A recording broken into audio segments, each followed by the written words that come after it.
한글의 만평 오늘 이야기를 할 텐데요. 오늘 한글의 만평은 1989년 이제 6월달 이야기를 할 건데 오늘도 중요한 얘기가 굉장히 많아요. 많은데 다 할 수가 없기 때문에 전 여기서 딱 두 가지만 제가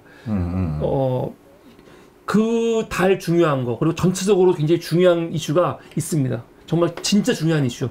그 중에 하나가 뭐냐면 선생님이 6월 2일 날 그리신 만평이에요.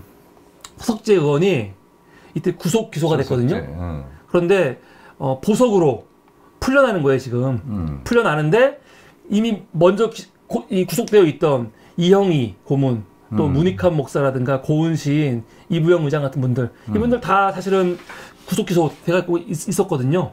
그러니까 야 민주당에 입당해라. 당시 통일민주당이었어요 김영삼. 그러니까 여기는 정치를 하는 사람들이 아니니까 너희가 배우가 없으니까 힘든 거다. 그러니까 입당을 해라. 이렇게 지금 이렇게 나오는 장면이거든요. 근데 이게 왜 중요하냐면 이게 89년 5월 31일 그러니까 이제 서석재 의원이 보석으로 나왔다는 기사죠. 요 기사와 관련해가지고 지금 만평이 나온 거거든요. 근데 이거 좀 설명이 좀 필요해요. 왜냐면 이 사건이 굉장히 중요한 사건입니다. 그 1년 전에 88년 4월 27일 날 13대 국회의원 선거가 있었어요. 근데 그때 강원도 동해에서 당선된 사람이 누구냐면은 홍익표라는 사람이에요. 홍익표. 근데 이 사람이 무소속으로 된 거거든요. 여기는 당시 민정당 텃밭이에요. 민정당. 근데 무소속이 됐다고. 근데 이 사람이 왜 됐냐면 밑에 보면 알겠지만 이 사람이 민정당 창당준비위원이고요. 원래 민정당 사람이에요. 그런데 13대에서 공천을 못 받았어.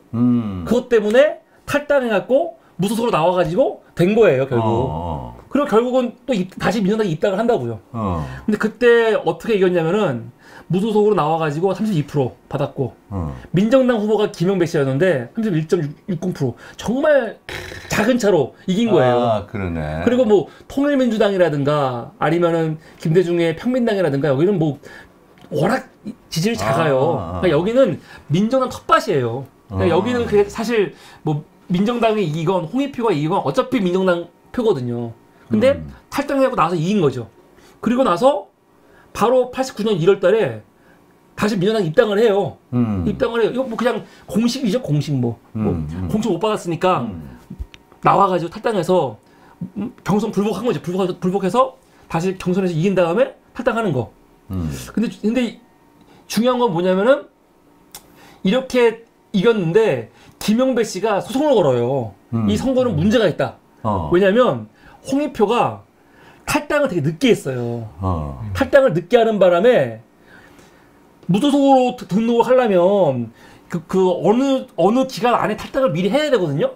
탈당을 너무 늦게 하는 바람에 사실은 말은 무소속인데 민정당 출신으로 입후보를 한 거야. 그러니까 민정당에서 2명이 나온 거라고요. 근데 이걸 가지고 김영배 씨가 결국 고발을 했고 결국 어떻게 되냐? 그것 때문에 이 사람이 당선 무효가 돼버려요. 3월 15일 날 대법원에서 당선 무효를 해버려. 그러니까 선거가 이 결과가 되게 1년 만에 나온 거지. 그러네. 무소속이 돼버리는 바람에 이게 뭐 하냐면 재보궐선거가 바로 시작이 돼요. 4월 달에. 재보궐선거가. 89년. 그리고 그런데 이제 재보궐이 됐을 때 당선이 돼요. 또 나가. 사실은 이 사람 때문에 선거가 치러진 거 아니에요. 김태우랑 비슷하네. 똑같아. 홍익표 근데 이 사람은 이제 범죄를 저지른 건 아니고 그 절차를 어겨가지고 결국은 당선 무효가 된 거거든요. 그럼 자기 때문에 치러지는 재보궐인데 본인이 또 나가. 그때는 민정당 이름으로 나가는 거죠. 그러니까 민정당에서도 이런 사람 내보내면 안 되는 건지. 그렇지. 그러니까 지금 일어나고 있는 일들이 똑같이 대장이. 그냥 있는 게 아니야. 나쁜 놈들이 다 이미 과거부터 했던 일들이 똑같이 일어나는 거거든요. 그래. 근데 이게 89년 4월 12일 재보궐이거든요. 근데 문제는 재보궐 때 딱 보면 알겠지만 1위는 당연히 홍익표죠. 이길 수가 없어. 그냥 57.80%. 그리고 가장 격차가 있었던 게 야당이었는데 뭐 김영삼의 민주당 27%. 김대중의 평민당 5% 이거 합쳐도 얼마 안 돼요. 그러니까 사실은 여기는 민정당이 꼽기만 하면 이기는 것이거든요. 그런데 여기 보면 알겠지만 신민주공화당의 이용섭 의원이 중간에 사퇴했잖아요. 이거와 관련해 가지고 사실은 한국의 이런 정치사를 바꿔버리는 어마어마한 일이 벌어져요. 이게 뭐냐면은 김영삼의 최측근 중에 누가 있냐면 아까 그 기소됐다가 보석된 사람이 이 사람이에요. 서석재. 이 사람은 김영삼 아주 오래전부터 비서실장 했고 이 사람이 오선 의원이에요. 오선 의원이고 사실은 김영삼의 최측근이지. 상수동계의 넘버 2라고 불렸고 뭐 원이라고도 하고 그런 사람이거든요. 근데 이 사람이 뭘 했냐면은 이 재보궐 때 이용섭 씨를 매수를 해요. 매수를 해갖고 1억 5천만 원 주는 대가로 그 당시에 경선을 아니 이 의원직을 사퇴하게 해요. 이게 사실 지금 생각하면 참 미련한 짓이야. 왜냐면 이 사람 표 가봤자 어차피 되지도 않거든요. 그런데 요 표 사퇴하게 하면은 될 거라고 생각했는지 매수를 한다고. 근데 이거는 진짜예요. 이거 조작이 아니고. 그게 결국은 걸리죠. 그걸로 구속이 되는 거예요. 4월 21일 날. 이 사건이 어마어마하게 큰 사건이에요. 중요한 사건. 동해 재보궐선거 그 매수 사건이라고 해갖고 사실은 이게 선거 관련해가지고 매수하는 거 아니에요. 이거 엄청나게 큰 사건이거든요. 그래서 그때 김영삼도 공개 사과하고 김영삼 그 매수파동 사과했다. 공개 사과해요. 기자회견도 하고 그리고 바로 그 거제로 귀향해버려요. 그런데 진짜로 얼마 후에 이 칼날이 김영삼한테 가죠. 검찰이 김영삼 총재 출두 요구. 왜냐면 김영삼이 이 매수와 관련해갖고 연관이 직접 없어요. 근데 문제는 뭐냐. 나중에 5천만 원이 흘러가는데 5천만 원이 김영삼 은행 계좌에서 나가거든요. 그러니까 이거는 빼박이야.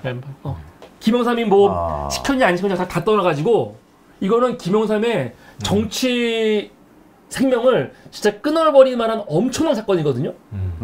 이게 89년 5월. 그래서 이때부터 검찰이 김영삼을 노리고 엄청나게 들어가는 건데 바로 6개월, 7개월에 합당하잖아요. 그 이유가 뭐냐? 그 이유가 가장 근본적인 거는 바로 이 사건이에요. 동해 매수 사건.